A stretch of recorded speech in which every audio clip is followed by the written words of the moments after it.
ایک بدو آئے، ایک صحابی آئے، یا رسول اللہ میرا باپ میرے مال کو خرچ کر دیتا ہے، مجھ سے پوچھتا نہیں ہے۔ تو ہم نے کہا بلاؤ اسے۔ ان کو جب بلایا گیا تو اس نے پوچھا کیوں بلا رہے ہیں؟ کہ تیرے بیٹے نے شکایت کی۔ تو ان کو اتنا دکھ ہوا، انہوں نے چند اشعار پڑھے دل ہی دل میں، زبان پہ نہیں، دل ہی دل میں، اور مجلس میں آ گئے۔ جب پہنچے دربار رسالت تو جبریل آئے ہوئے، یا رسول اللہ تعالیٰ کہہ رہے ہیں اس کا مسئلہ بعد میں سنیں، اس سے کہیں وہ شعر سنا جو تو نے بیٹے کے گلے میں کہے ہیں اور اب تیری زبان سے ادا نہیں ہوئے پر تیرے اللہ نے سنے۔ تو آپ نے اس سے فرمایا اچھا بھئی تیری گل تو میں بعد سنوں گا، تو پہلے میں نے شعر سنا۔ انہوں نے کہا اشہد انک رسول اللہ، میں گواہی دیتا ہوں آپ اللہ کے رسول ہیں۔ یا رسول اللہ میں نے دکھ میں چند اشعار زبان سے نہیں دل ہی دل میں دہرائے تھے اور آپ کے رب نے عرشوں پہ سنا، واقعی آپ کا رب بھی سچا اور آپ بھی سچے۔ آپ نے کہا کیا کہا تھا؟ کہا میرے بیٹے جس دن تو پیدا ہوا ہم نے اس دن اپنی ذات کے لیے جینا چھوڑ دیا، ہم نے تیرے لیے زندگی کا سفر شروع کیا، تجھے ٹھنڈی چھاؤں میں بٹھانے کے لیے گرم ہواؤں سے لڑا، تمہیں ٹھنڈی ہواؤں سے بچانے کے لیے برفانی راتوں میں کام کیا، تیری ایک مسکراہٹ دیکھنے کے لیے ساری رات تڑپا، ساری رات اپنے آپ کو کوہلو کے بیل کی طرح اپنی ساری جوانی کا رس نچوڑ کے تیری ہڈیوں میں ڈال دیا۔ میں بوڑھا ہوتا گیا، تو پروان چڑھتا گیا، میری کمر جھک گئی، تیری کمر اٹھ گئی،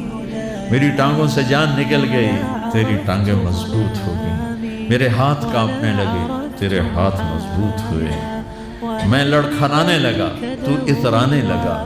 تو مجھے خیال آیا کہ جیسے میں اس کے لیے دھکے کھاتا تھا،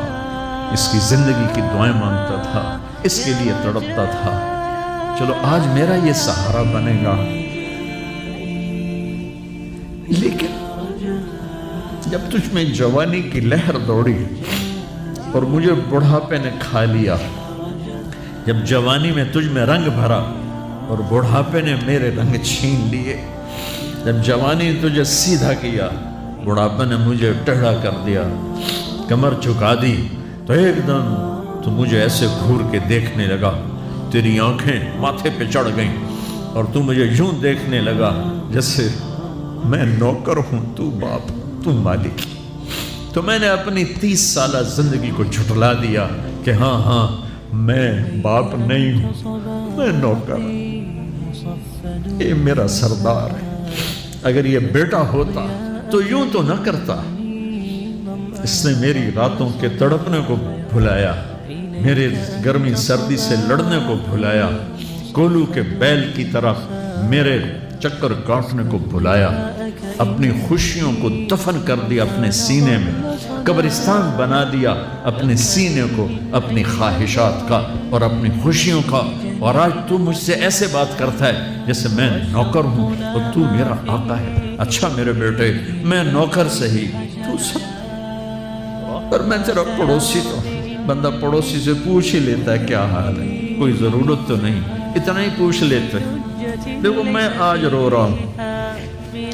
یہ بڑے دردناک اشعار ہیں، میری اردو میں اتنی وسعت نہیں ہے کہ میں ان اشعار کا درد سمجھ سکوں اردو کے الفاظ میں، لیکن اتنا بتاتا ہوں کہ میرے نبی روتے روتے ہچکی لگ گئی، اتنا روئے۔ اور آپ نے اس بچے کے گریبان کو یہاں سے پکڑ کر دفع ہو جا، میری نظروں سے دور ہو جا، انت و مالک لابیک، تیرا سب کچھ تیرے باپ کا ہے، یہی باپ آج تمہارے ہاتھوں ذلیل ہو رہے ہیں۔